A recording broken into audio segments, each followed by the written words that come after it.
hosting a Southshore Chamber After Hours event at the Ruskin Moose Lodge over on South Point Road at 5:30 until. Pig Chili's is going to be out there with his barbecue, and the Moose Lodge is going to donate 2 drink tickets to everybody. 1 or 2? 2 drink tickets. What else? Rick right there in that same little picture there. Who's providing the food that night? I said it. I'm so sorry, I didn't hear it. I can't read that there's. Is it time for a hearing aid now? The second one this week. Yeah, there you go. There it is. Keep walking. He's walking. So if you guys get a chance in your neighborhood September the 3rd, swing on by there. Help us support. That way we can show the community what we're doing. That way it helps Dad go out and get more sponsors. My God, he needs all the help he can get because that mouth is only going to work so much. On September 14th and 15th, we have the Florida Sportsman Show that we're doing as well. If you guys want to help out with our booth, make sure you get with Dad and let him know which day. If you want to just do an hour, a couple hours, let him know. Give him the date, give him the time. If you want to do both days, all day, whatever it is. We usually have a good time in those booths. I'm going to have my little cooler in the back with some adult beverages, so make yourself at home. Because that's the only way to get through some of that stuff once in a while. I think But it is a good South time because Carolina. we're also going to have the golf cart out there. Ron's golf cart for our tournament in October. It is now going to be a 12-foot golf cart. It's one of the long ones. Yeah, that he's going to do tricked all out. I know he sent me a picture of one. We're going to see if we can possibly get the T-top that was on the picture. They have a T-top for golf carts with the rod holders on the back. So we're going to see what the Sanchez boys can do to help us out with that and really deck it out. What size booth are you going to get? I don't know. Look at my dad started that. It's a 12-foot Boot's golf. only 10 by 10, so. I don't know. We'll probably park, believe it or not. A little Southshore Angler math right there. Yeah, I know, right? We'll probably, if it's too big, we'll probably take it over to the Sanchez's spot. Yeah. Stick it over there. And that way, we'll let somebody stand over there and talk about the tournament and everything. Miralore was gracious up with Matt's help. Greatly appreciate it. Miralore sent us some new products for the tournament. Dan, what were those new products he sent us that are doing? Suspending dates, they're all new, right, Matt? When I say new, they're and Little John's. and some little Soft guys. baits by Little John's, which are very productive. And the Mirrodine's been destroying fish for a couple of years now. But it's The top shelf product. Yeah, but they're new flavors of new colors that I haven't even seen yet. I was looking through the box, just kind of the purple with the flake in it. Looks like that would even work in freshwater. Look, they had a lure for years. People may have heard him called the Purple Demon, and it was a dark purple, and it looks that color. And that Little John bait is unbelievable for soft plastic bait. I would definitely have them ready for this tournament coming up, I'm sure. And the other piece of it is, it's the first time I've seen scented on the bags. Yeah. That whole new line of soft baits has all been scented, and unlike most soft baits have been over the last few years, using a word called one and done, one fish and done, they're very durable baits, worth the money all day long. My go-to lure. Awesome. I get nervous when we get low in inventory. I would. And then, of course, we have October 4th and 5th is our redfish tournament. The 4th, the captain's meeting is going to be here. We're still in the process of getting it together. Hopefully we'll have a band, some other things go on, possibly a live auction, or some things to auction off. That way we can raise as much money as possible for one voice. And then on the 5th is the actual tournament. And like I said last time, we're not doing the overnight where the tournament starts at the end of the captain's meeting, because it tends to, some people can't fish at night. And for the past 2 years, every winning fish has been caught at night. So we're going to make it fair. Check-in's going to be at 6 o'clock, right here. So you got to put your boat in, check in, and then weigh in is again at 3 o'clock here, back here in the back marina, not the front marina, back marina. They said we can sit there as long as for the rest of the day, tie our boats off the whole 9 yards. They have no problem with it at all. That way we can do the weigh-in, do the whole award ceremony, do the raffles and everything else. So we're going to have entertainment. Yeah, and entertainment. And CCA is going to be the official judge of it all. They're going to be giving you a measuring device with a token. It's going to have, everybody's going to be narrowed down to a specific number on their token. You're going to have a digital camera. You can't use your phone because they're going to ask you to take the card, they're going to insert it into their computer. That way they can really zoom in and get the exact measurements. So when you take that picture, you got to be directly over top of it as always. None of it to the side or leaning or anything like that. They've got to be able to see the whole picture. And their decision is final. That way it gives Dad one less thing Dad has to worry about, one less thing my mom has to worry about, one less thing I have to worry about, so possibly I can go out and fish this tournament this time. Prizes, you want to go over prizes? For tournament? Prizes. I talked to Sean yesterday. The last 2 years, I've had a 10-foot trailer that I can haul the carts around. Said I got to find another trailer to use because the trailer's going to be, the golf cart is going to be 12 foot long. So I don't know any more than that, other than they've got it painted, he's waiting on a part for the club car, and I should be able to get it next Saturday, so probably be up to Mahoney's next week. Second and third place? Not that bad yet. I've never worked at second and third place, it's always, It'll come. yeah. It'll be here. Well, one of the prizes will be a weekend at the Green Inn. And again, that's worth the price of admission, for God's sake. That is such a nice time. Martina. Everybody, this is my oldest daughter from South Carolina, Martina. She looks nothing like me. I don't know why she even considered mine. But she is my spitting image. I love her to death. Did you have a good time down at the beach? Was it not a blast the entire time?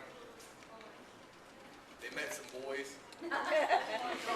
So, of course, my first conversation with the boys was, I am armed and I am not scared to use it. At all whatsoever. Martina, what was my first conversation with him? Did I not tell him that? I said, if you don't want to lose a big toe, don't be stupid. Because I won't hesitate to shoot some boy's little toe off. Boogie, did you have a good time? Oh, yeah. All right, without any further ado, is for the first time, and I don't know why we haven't asked him to come here, Mr. Matt Stafford is going to be our speaker. And if you want to know anything about fishing, the bait, the where, the when, he's about like Mahoney. He'll almost give you the exact spot. But if you guys have any questions about what bait to use, especially now that grouper's in season, amberjack went into season today, the mangrove snapper, the yellowtail snapper, red grouper, right now is the prime time for fishing. If you guys have a question, this is your man, Mr. Matt Stafford from TA Mahoney Company.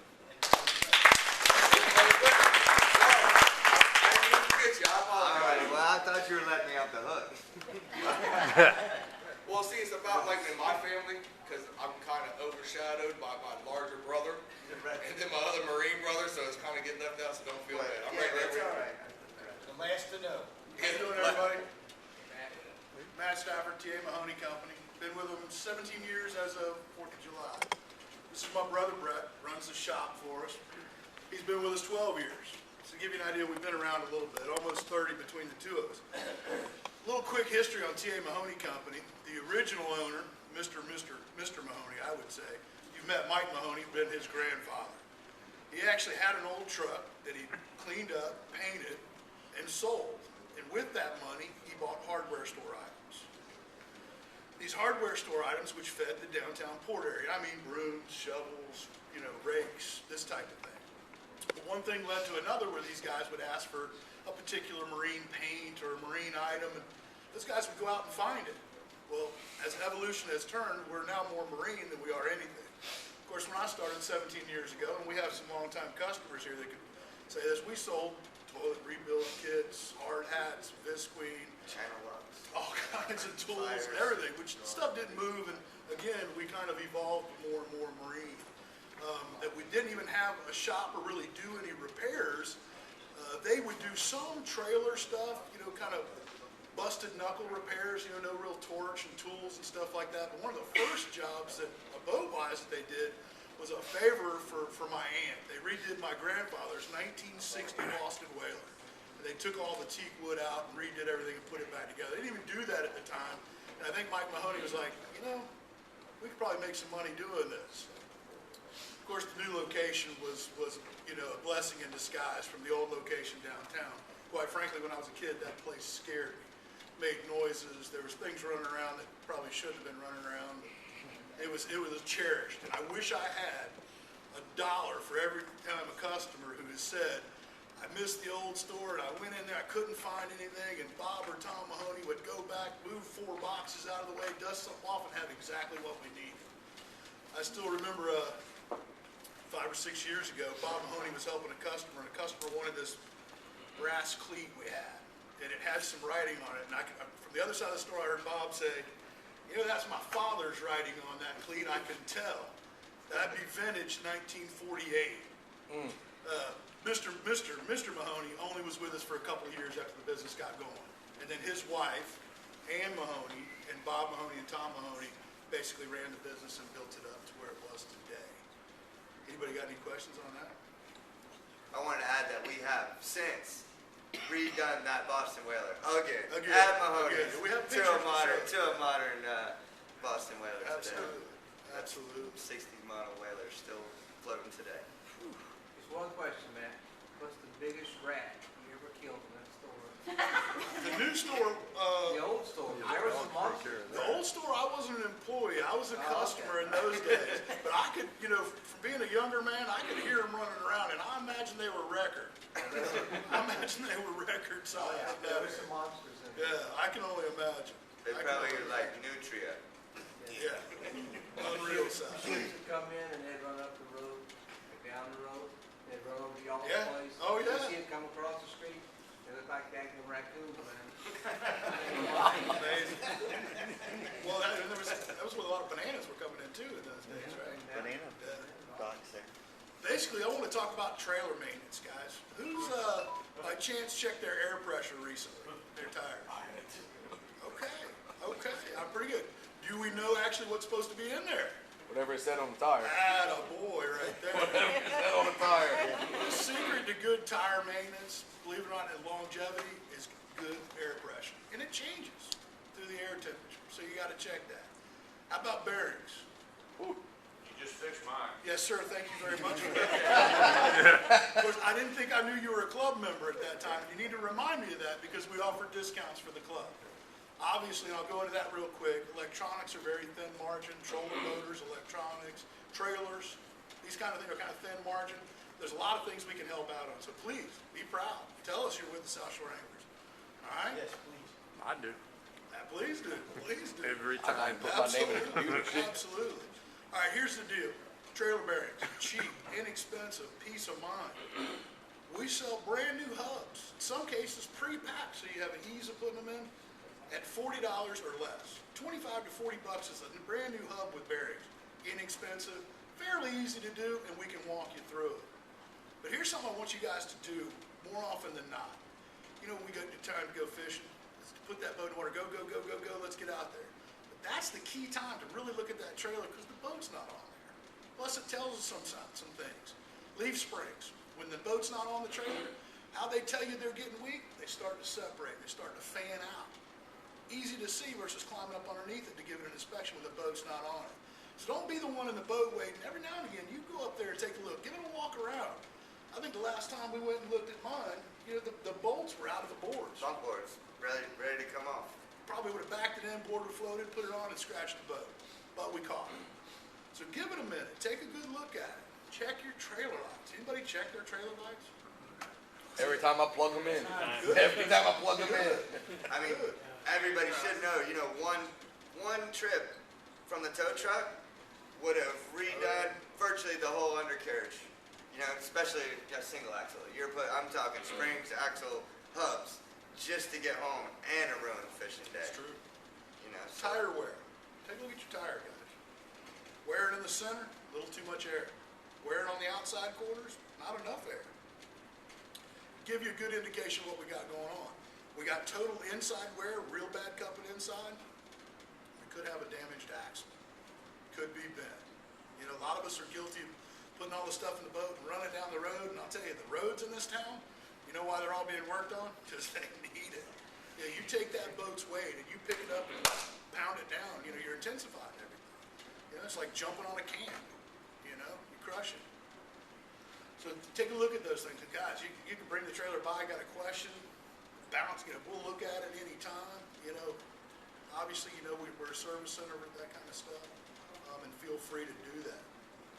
Anybody got any questions regarding trailers, trailer maintenance? What about brakes? Like if you can't afford whatever the nice ones are, I forget what they call them, but Disc. Disc brakes. Disc brakes yeah, are a little bit I know more. they sell some that are like rust resistant. I know none of them are perfectly rust, but some of them are really expensive. I mean, that's one of the Basically biggest have issues. 3 sets of brakes. You have a Dacromat, which is coated, okay? And you have stainless and Dacromat, and then you have all stainless. We're getting good life out of the stainless working mechanism, the caliper, and the Dacromat rotor, okay? We sell it for about $400 an axle. All right, you have a warranty with that. And I think it was last year, we changed somebody's brake pads out, and I sell this off of that. We put them on in January of '06 for the customer, and he brought it in last year in mid-2012, which used to, if you got anything outside of 2 years from brakes, you were doing pretty good. We had to put I think it was a $60 rotor on, and a $40 set of pads, and so it's 2 $60 rotors. But because the working mechanism was still good, we didn't have to re-bleed everything. So he was a couple hours labor, which is $150 and about the same in parts. So he was $300 and good to go. Virtually all new brakes, because you put new rotors on, new pads. It's a stainless caliper. It's like doing a brake job on your pickup truck at that particular point. And all of us have done that. I was wondering if anybody else had this problem, because I don't typically pull my boat stays on the lift, but I have a trailer that I want a trailer, so maybe once every 3 months I'll get out there and get it. And I've had problems before where my brakes have actually seized the disc on it because of the rust and all that. Sure. I give you the tip right Lock it now. up. Make sure that coupler is pulled out, because it's the biggest habit that we all do is we back up and you're like, you're done. You unhook it and you go. Well, it's compressed. That's how it is. It's a surge coupler. So with that being pushed in, you just basically Locked it in place. left it Right. locked. Yeah. Where you could, I'm not gonna tell you to chock the wheels. You can grab with your hand and Should pull be that. Okay, so just that. There's you're grease talking points. about, yeah. There's grease points on that coupler. Yep. And you'll literally just pull it out. Just to take some of that. I mean, if you thought it moved, it was enough. Gotcha. Because gotta fix that. And the brakes are hydraulically compressed, but they're a friction open. And what Brett has found out after beating his head against the wall, all these brake problems, the shafts that this stuff ride on will get a little corrosion, get a little pitting on them. So he'll take them apart and do a light sand and then lubricate those shafts so they pull off free.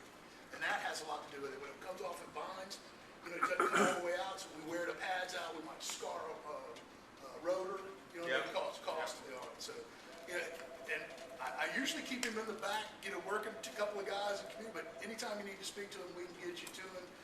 I try to get him working the floor on Saturdays, which is a big retail day for us, and he's pretty much invaluable not to have on the floor. He gets 1 or 2 Saturdays off a year, pretty much tops.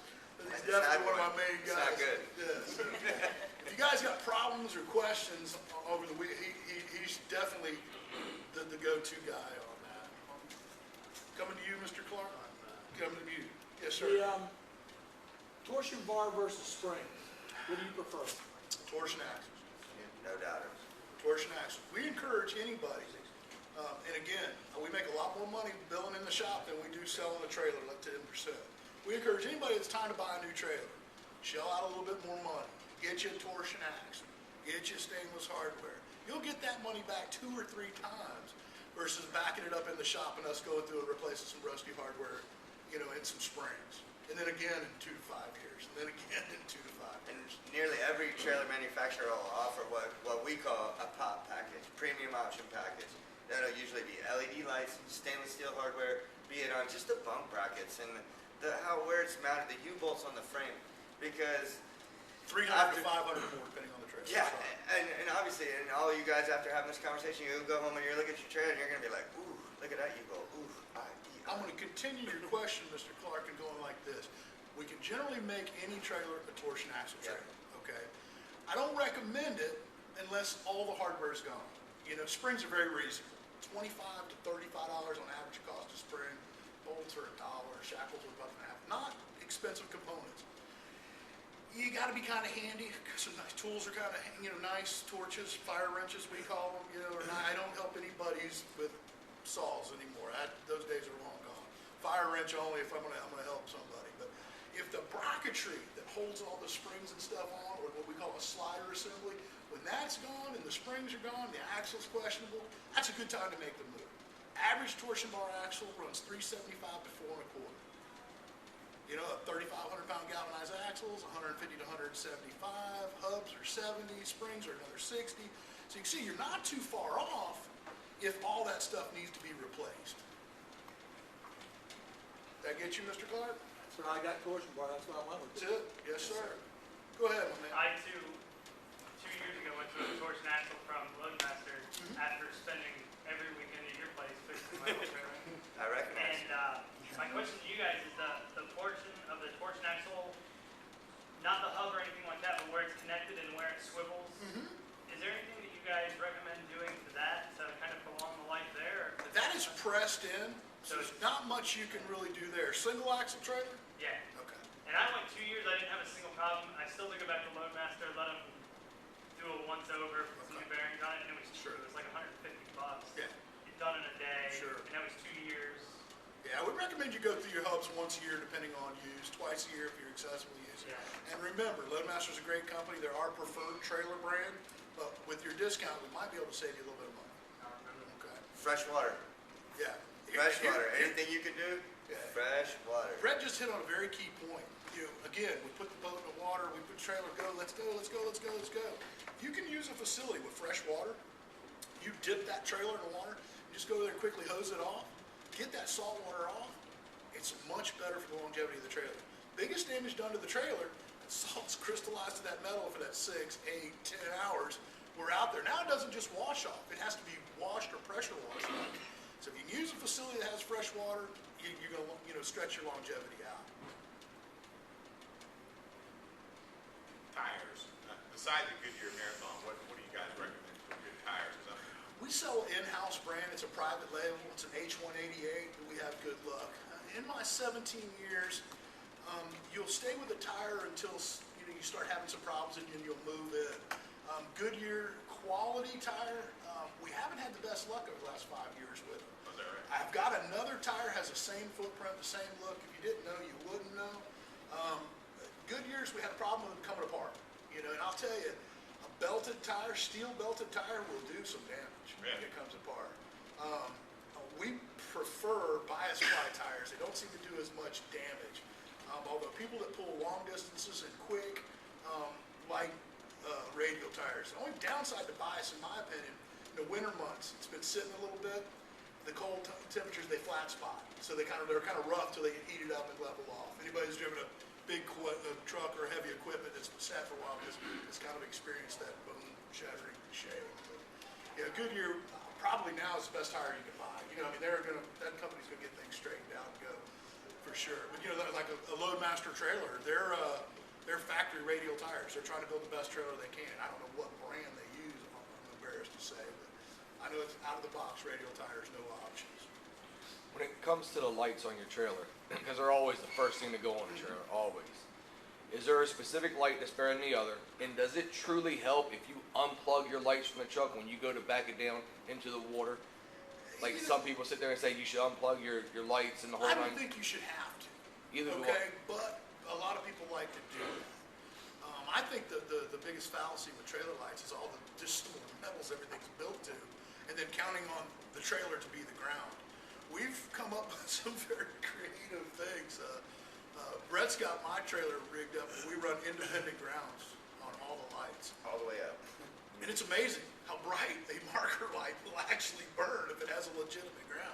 Now, it's time consuming to do that, but we can do that for you, or we can walk you through it. Is the LED lights better than your regular standard whatever light? I've been fighting it. In the day they first came out, we had 80 pair, we sent 79 back. Now, it's not like that anymore. It's preferred. And Brett and I have talked, the next set of lights we put on my boat, which is really our boat, because he puts all the work on it, thankfully, we're probably going to put some LED lights on. I was a guy for years that put the cleat on lights on. You can't work for TA Mahoney Company, run cleat-on lights, portable lights. You gotta have trailer lights, you know what I mean? We have a TA Mahoney image to uphold, so I can't do that kind of stuff. I like those, but I do believe that it is better to unplug, because if there's no power going through it, because every time there's a problem with your light, you could almost bank on it being the ground. And if there was not power running through it right then, that couldn't attack that ground quite the same.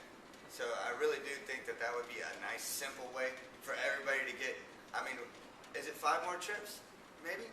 But 5 more trips, we'd all take that without having to mess with this lights one more time. Yeah. yes, sir.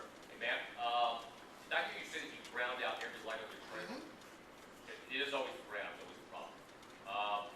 My other question is, what kind of taillights do you use, or what kind of taillight lasts the longest on a boat trailer?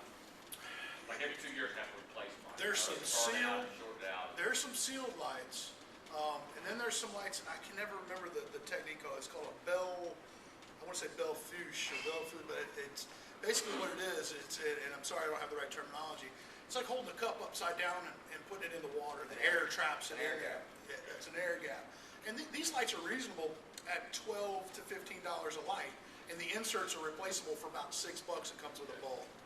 So we have pretty good luck with those. Matter of fact, in the day when I bought my boat new, Mike Mahoney and I fished probably 4 or 5 nights a week together to Alify, because those days we can keep big snook, and we just wanted to catch as many big snook as we can.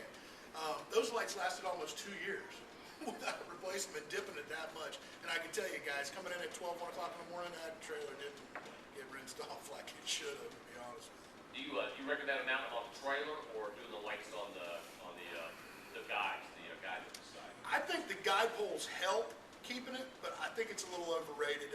You got to do some things depending on the guide pole, okay, to make it work. Most of us have metal poles with PVC slid over. Well, you mount a light on that, you touch your trailer up against it, it spins and breaks the wire. So now we got to pin it off. Now we've drilled into our guide on, it's a rust point. You know what I mean? So there's pros and cons. Okay.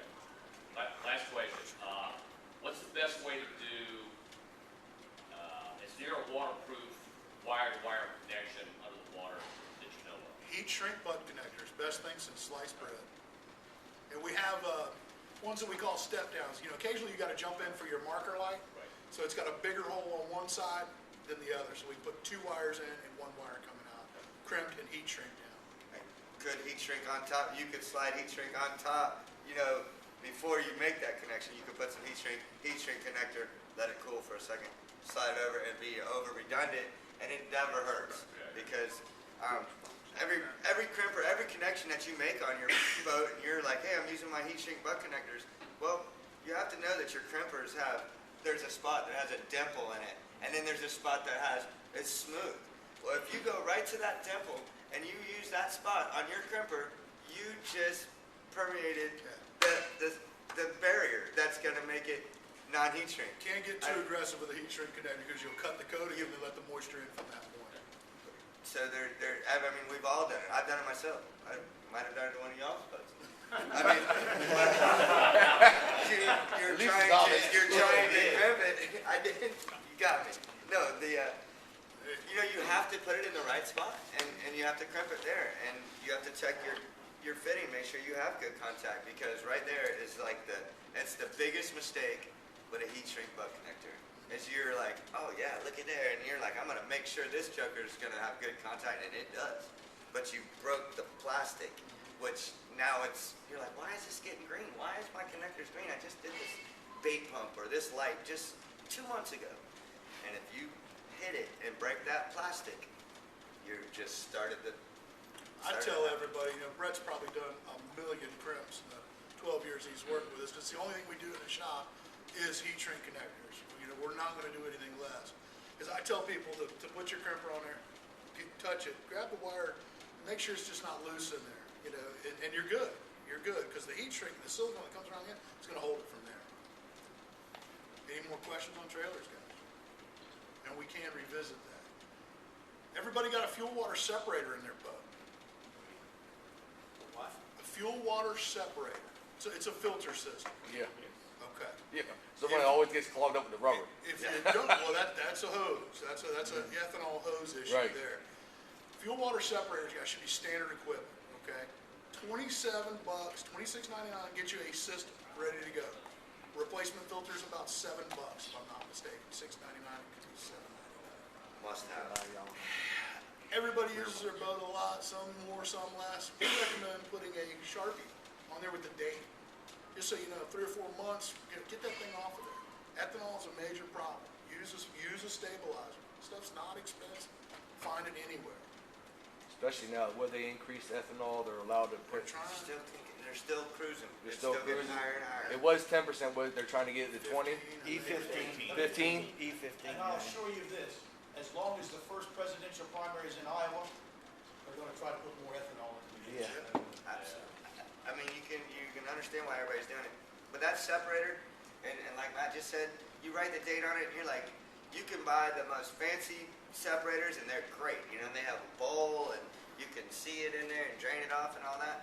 But what I've noticed is doing is making people go, ooh, I just paid $35 for that, you know, and they're not changing the filter.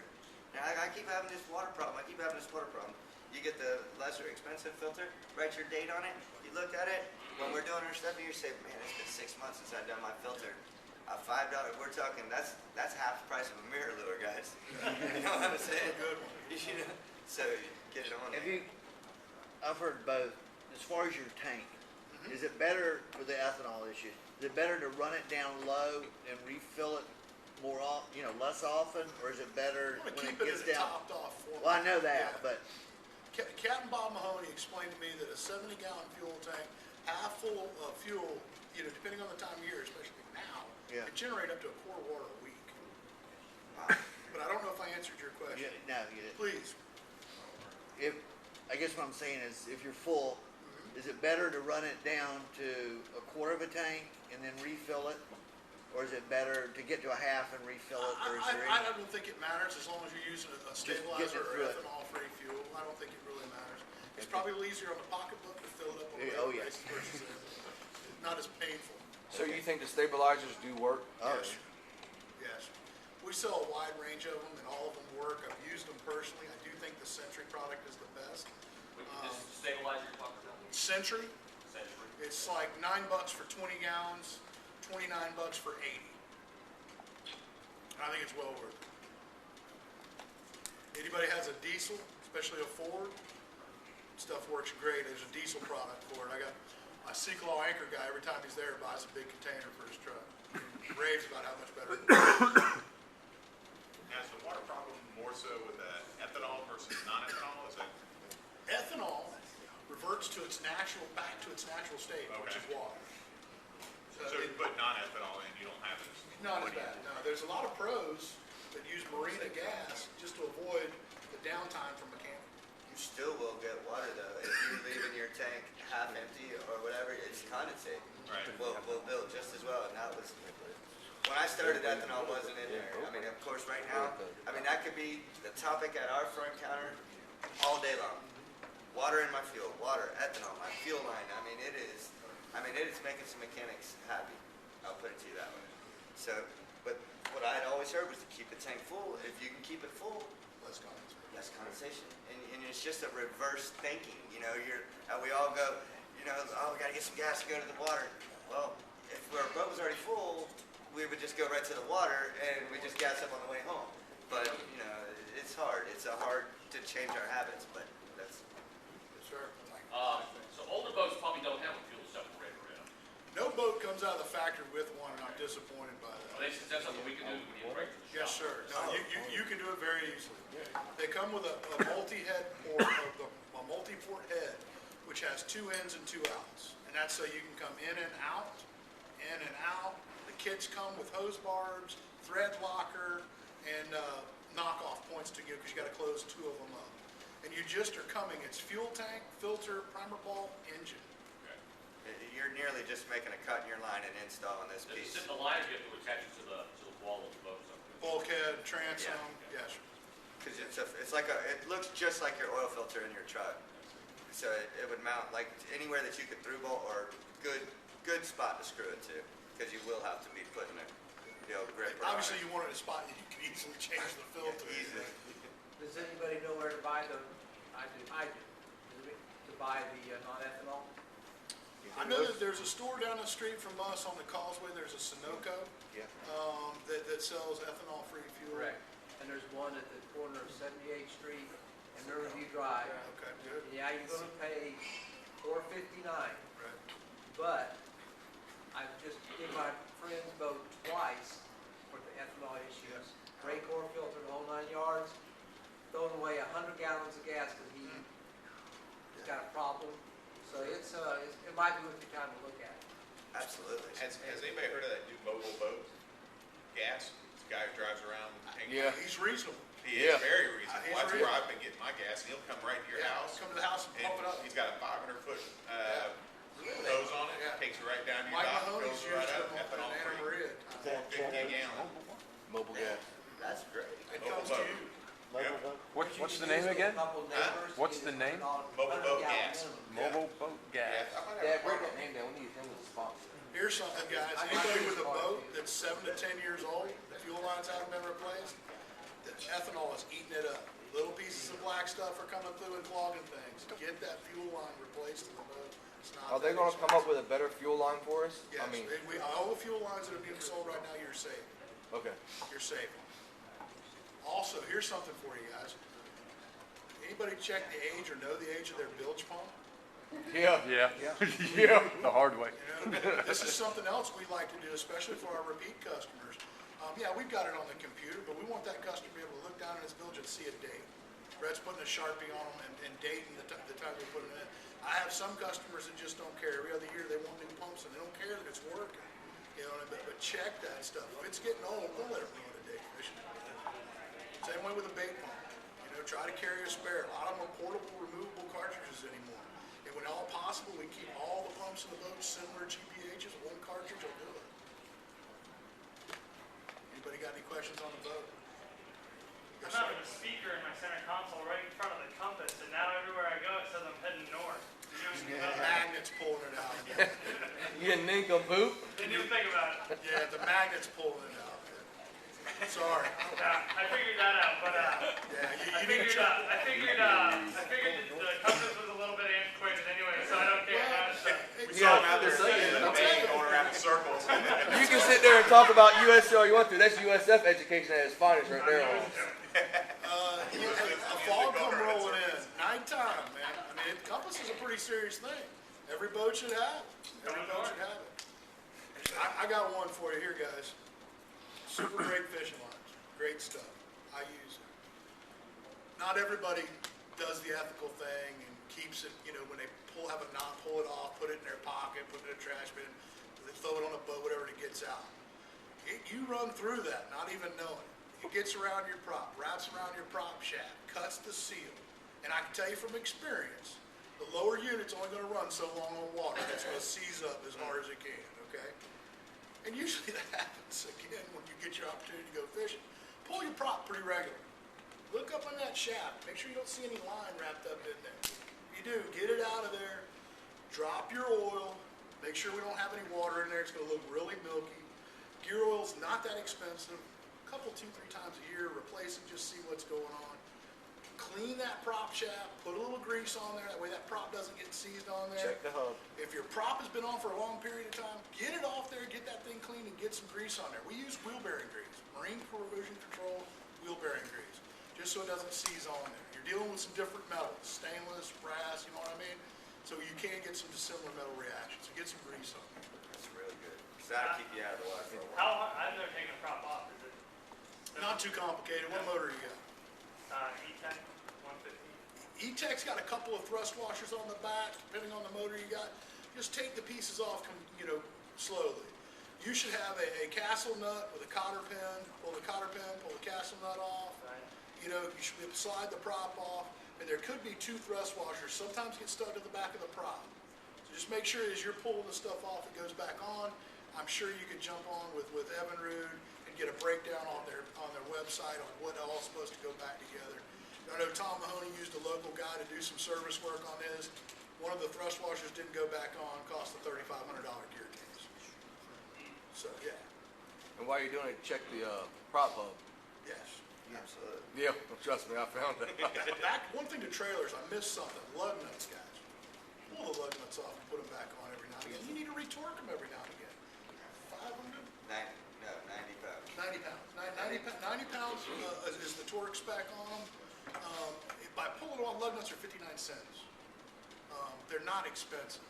If it doesn't look like a nut, you got to get it off there. You're going to have a problem not going to be stuck on the side of the road. Also, if you do some long distance travel, you can change a tire with a hub quicker than you can change a tire on a hub. Well, think about it. 5 rusted lug nuts. Well, behind that grease cap is one well-greased nut. You got a spare tire with a hub mounted to it. You pull that cap out of the way. You pull the cotter pin or the tab washer, back the nut off. You slide the whole tire and hub on, tighten it back up, and you're going. Versus standing there still fighting that 3rd or 4th rusted lug nut. So be prepared for that. You know the rule. You got the spare tire, you got the spare bearings and hubs, you're probably not going to have a problem. It's an insurance policy. Same breath. If anybody here has aluminum mags on their wheels, okay, they're beautiful, look good. They tend to have dissimilar metal issue with the hubs. They want to stay stuck to the hub. So if you get them off, I'd like to see some bearing grease on there. Same thing, cap over lug nuts. They appear to be, you're like, oh, I got deep well lug nuts, I'll never have a problem. If you see a dash of rust on that thing, it's probably not stainless steel, solid. Ranger, notorious for their aluminum rims, galvanized hubs, and then that center cap corrodes in there. You can't get the tire separated from the hub. Sledgehammer. Big one. Sometimes they come off, sometimes they don't. But what Brett would do is he'd paint a little bearing grease on the hub face, so when it touches, there's a bearing. What about the stainless steel lug nut? Stainless steel lug nuts are the way to go. On my boat, I run a solid cap over stainless steel lug nut, and we've been using this super waterproof grease. And I was a guy that, I fish some in Tampa Bay, but a lot in the Boca Grande areas where I prefer to fish. We have a little family vacation home down there, so it's kind of a nice little getaway. So I would put a whole new set of hubs on my tandem axle trailer every year. 5, 6, maybe even 7 years. I wish I'd have documented better. I'm sure I can go back into my sales history when I bought them with this high-end waterproof grease and these stainless steel cap over lug nuts. The threads don't corrode. Yeah, They're sealed up. when it's a deep well lug nut, what you have is you have every spot on a thread, you have a thread in there, so there's no room for rust and corrosion to get in there. So as you take the lug nut off, the whole stud is clean. Sure. When you have just a small little lug nut, like we all put on, just like what I would have put on your trailer, the stud is on the outside, it's rusting. So now that lug nut, you'll get 3 turns, and then all of a sudden it's packed full of rust on the way off, and it just makes that much harder to get it off. I mean, you might snap some easier with your 4-way than you're going to get that lug nut all the way off. And it just bind up. Any questions, guys? Maintenance. That's it. All right. Apparently, I've given some tips for this redfish tournament that has been productive. I'll tell anybody where I know fish or what I hear fish are going on. This tournament last year, I gave out 2 tips to a couple of guys. One was fish underneath the Gandy Bridge with crab on the bottom. I would kick that up 1 notch and say not just crabs, throw some chunk ladyfish out there too. It's a scent thing.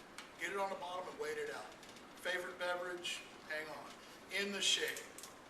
Get up underneath the shade, and I think that's where the fish are looking at. Also, from Apollo Beach south to Simmons Park, you got a big flat out there. All right, it's real shallow up tight. You have a bar, a trough, and a bar. Get in between the 2 bars, lots of chummers. Throw a handful of chummers out every now and again. Get a couple baits out there, and I'd also throw some dead bait out there as well. Ladyfish is it. Chunk of ladyfish, 3-aught hook, throw it out there.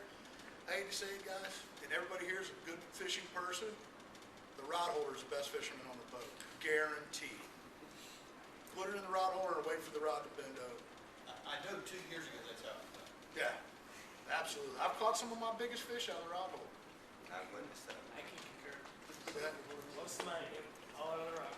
Isn't that great? Anybody got any questions there?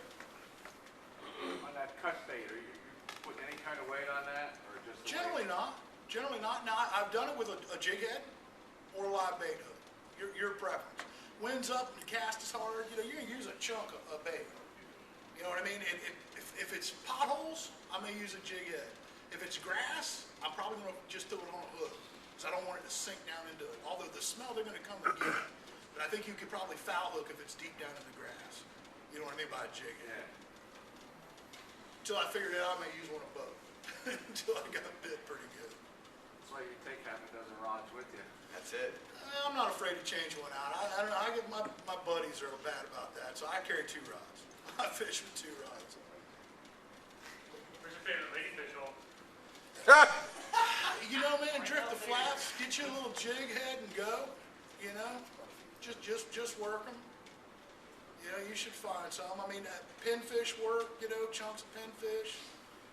That'll work too. But ladyfish is a real oily fish. That's what we use the shark fish with, is half a ladyfish. I was up there on the Simmons Park where you just mentioned, and it had 6 ladyfish last Sunday. Perfect. They're there. And they don't have to be alive. You can throw them in the live well if you want. Throw them on the floor of the boat. You just need 1 or 2. You don't need a whole mess of them. Yes, sir. Larger white bait, you finding it yet? Or is that I tell you, I haven't had a whole lot of time to be out there. Killing my net. What I'm hearing is on that 3rd hatch right now. I think you're gonna have to get deep. Range markers, skyway, Sabiki. Yeah. right out of that's- Big Pass. But I'm getting sabiki, I'm just getting greenback. Yeah, hog baits. Jim, Yeah. don't you have a tip for the small bait?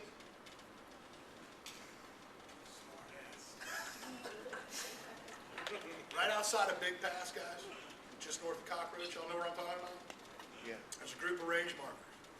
You need a 1/2 inch, 1 inch stretch net. You got a bottle machine, mark them up, throw the net. Let it get down close, back them up. You should see some medium-sized baits in there. Friends don't get teaser rings. I'll tell you what I know on grouper and snapper, guys. Grouper have been biting good. Mike Mahoney's crushing. Y'all listen to the radio show, you're hearing. Eating pretty good at the house. It's the best part of my job. Is he'll want me to work 6 days a week to give me some fresh fish to stay there. Trolling plugs. Ripping them with those stretch 30s. Not any color, something big and flashy. Monday caught a 12-pounder. It was the only fish he caught, but a 12-pound grouper in 45 feet of water, 7 miles from shore is not bad. Major breakups, though, I think. Yeah. They caught an 80-pound Goliath a couple weeks ago, Matt, Trolling? troll. Dave, me, and Alyssa went out. We trolled for what? 3 hours? 4 hours? I had number 3 planners out. We were trolling the channel from the skyway up. And we were beating the heck out of the head of that plug. Yeah. We didn't get 1 bite. Yeah, they're there. Actually, a Not couple holding weeks your mouth ago, right. Mike came inside, and I'll get, next time you're through, I'll have Mike spend a minute with you too. David Paul, who works with us, who Mike fishes out of his boat. He was doing it as well. He's got some spots inside. A couple weeks ago that it was too windy to be offshore, and he was entertaining some out-of-town guests. They caught 5. 3 were keepers inside the bay. We need to talk. Yeah.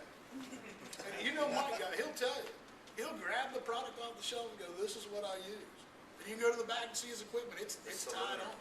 Look at your cylinder. Well, and it was right after our last meeting that we had. We went out that, what, Saturday? Saturday or Sunday. Saturday, and we were bouncing on the rocks. Yeah, no, if you're not hitting bottom, you're not getting on. Here's, The head of the jig. what was the tide? We had, Here, and I'll go to the short answer on that. Slack tide. If the tide's moving, those fish will not eat off those rocks. They won't come up. They don't feel they have a chance to get it with the current moving. So you want a slack to the end and just before the beginning. So plan your trolling around those time frames. Especially if it's a big moving tide. They'll see it, they won't go after it. I I know big hand-sized pinfish at the rock piles of the Skyway and grouper sticks. I mean, be prepared. Because you may get, pulled in, pulled down, whatever.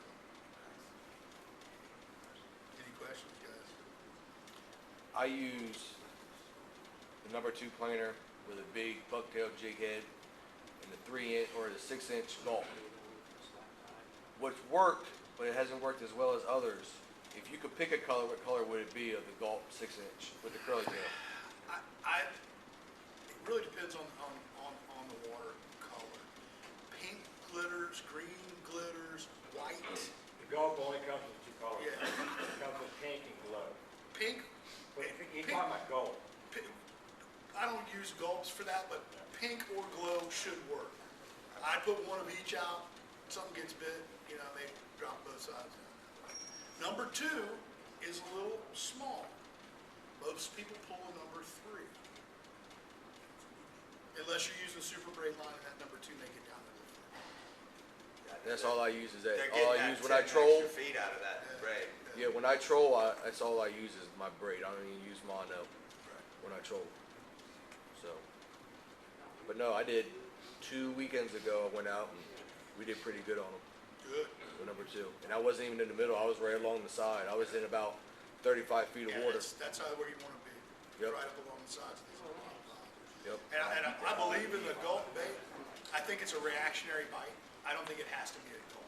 And I think they're seeing it. Gulp is scented, and I've always, why are you casting or retrieving a scented bait? The gulp bait was, believe it or not, designed to be dead stick. What they mean by just thrown out there, setting the rod over, wait for something to come by. That's an expensive bait. It's a good bait. I wouldn't deny it by any means. I don't know if you need it. You know what I mean? It's working. Keep it up. I wouldn't change that. Anybody else? Anybody got anything? About tarpon, y'all heard anything on tarpon? That wind and weather moved them off. Did it? Moved them out. They should be back. They should be showing back up. In the passes. Out on the beaches. Yeah. Bean Point, Egmont. They should be getting ready to move inside. Should be on Bayshore anytime now, or Palm River. There's a bunch of them rolling on Port Manatee Reef this weekend. I wouldn't doubt it. Yeah, and Bahia Reef, they're rolling on the Bay of Rolling Bahia Reef, too. Right out here. Yeah. Yeah. Really? Yep. On it all day long. And believe it or not, guys, and I'm not ashamed to say it. If you guys don't want to break your back and catch this big 100-some pound tarpon, right back here in this hole, there is schools of juvenile tarpon all year Lot of round. fun. All you need is a whole live well full of greenbacks and chum them out there. Anchor up in the far left-hand corner. Anchor up and just chum out there and just watch. And then throw one out there. No weight, no nothing. Just let him do his thing. And when you see him come up for air gulp, throw at him. And it's the funnest thing because they're all about 35, 40 pounds and they jump up 8 feet in the air. Ridiculous. I had my feelings hurt back there. Yeah. Some good snow. Tiger. Is that place called Hurricane Hole? Yeah. In the back? Yep. And you want to be, as soon as you come in there, you'll see that oyster bar right there. Take that coastline all the way to your left, all the way in that back corner, and anchor up there, right back there in that corner, and you'll see them. You'll see a whole great big popping. Just throw a handful of chummers out there. You'll see them popping. Then cast your bait to them. No weight, no nothing. Just like a 2-aught hook, circle hook, all day long. Is that going back to the marina this way? Yeah, Yeah, back you towards the gotta go marina. this way. Instead of going to the right to the marina, where you can see where it can go straight, like it goes past Mike's house, just follow it back there because you'll go down, make a right, go down, make a left, right, and then you're there. You can't miss when it. you're coming in off the bay here, Yes. you're making a left. You're heading like almost towards center. No. When you come in here, you come in over here, you make a right. When you come in here, you're making a right behind the condos. And as you're coming in, you're looking at the old captain's quarters, okay, in the pool. Then it goes to the left. And once you make that left, you come to that point, you either go to the right, which will take you to the marina, or you can go straight. Go straight and follow it all the way back.